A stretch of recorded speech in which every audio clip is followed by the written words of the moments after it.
alsan oğul dilen adım hakladılar. Komşuya ervetlik tepelemedim oğul dilen adım hakladılar. Komşuya ervetlik tepelemedim oğul dilen adım hakladılar.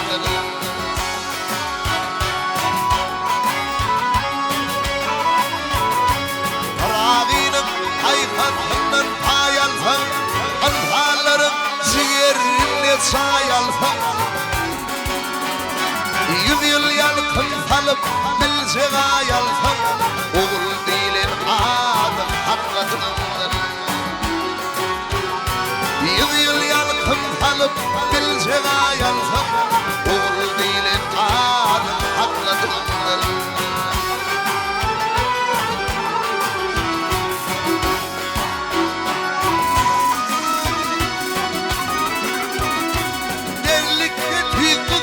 Volkan nerlere ver davalar şerlere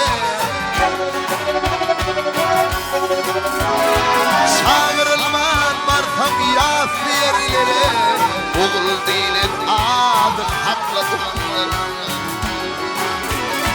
Çağırılman vartam yaf yerlere oğul dilen adım hakladılar.